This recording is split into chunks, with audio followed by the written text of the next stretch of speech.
aka-appreciate ufiso. Ya ngasho akagculiseki. Akanelula umjido onganele. Bengicela manje ukuthi singabuyela emuva.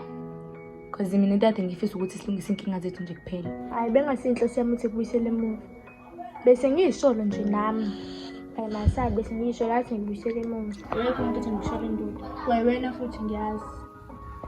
Umuntu ethi ngishole indoda. Nisho abadala, nisho kokho bethu. Wena ungazizwa kanjani nje? Ufica mina kufiso.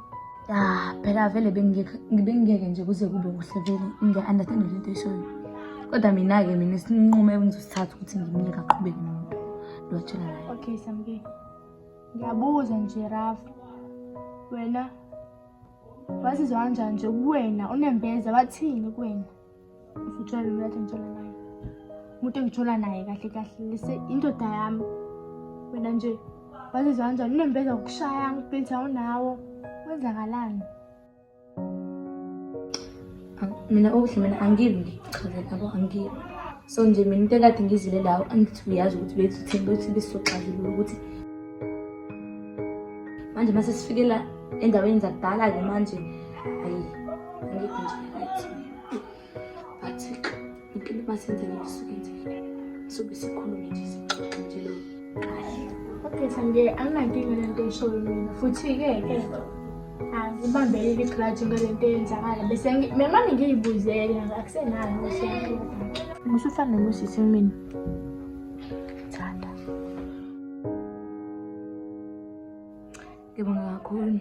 Nami ngiyakuthanda hlale wazi lokho ukuthi hlezi enhlizweni yami. Alright, bafowethu mina engakusho la ukuthi mina ngiyathanda uma ukuthi abantu basi-content lento yini yabo ukuze bethu izinto esizenzayo yabo vele sesayijwayeza thina ukuthi yonke into esiyenzayo siyiposta and stuff but yabo abantu babesebenzisa content.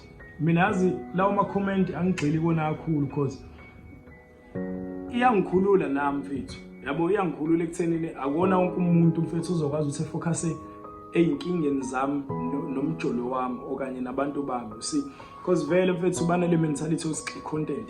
Anyways bafowethu izizathu esenza ukuthi sithi siyayiqopha yonke into esiyenzayo manje izizathu esokuthi yazi umuntu uyagonyoluka uma uthi usuke phambi kwabantu because yabo uma uthi usesithembini mfethu okanye umuntu onesithembu like yabo zonke izinto uyakwazi ukuthi ukhulume ngazo ungavaleleki ukhuluma ube honest kuyo yonke into nangendlela usuke uzizwa ngayo ngaleso sikhathi iqinise elimsulwa lelo angeke ize ngaqamba manga mina ngoba kade esho nawe usamke ukuthi no like fiso mfethu nami sengiqala ungathembi njengonakhona njengokuhle you see but-ke bafowethu it's okay.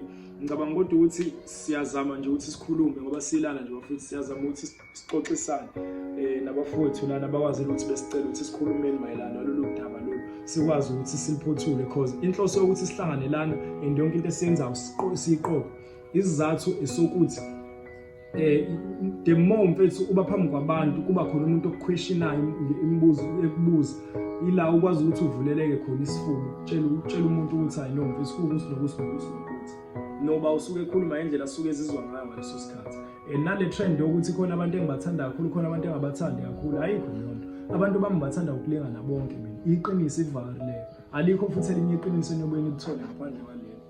Ngiyabonga kakhulu nje bafowethu.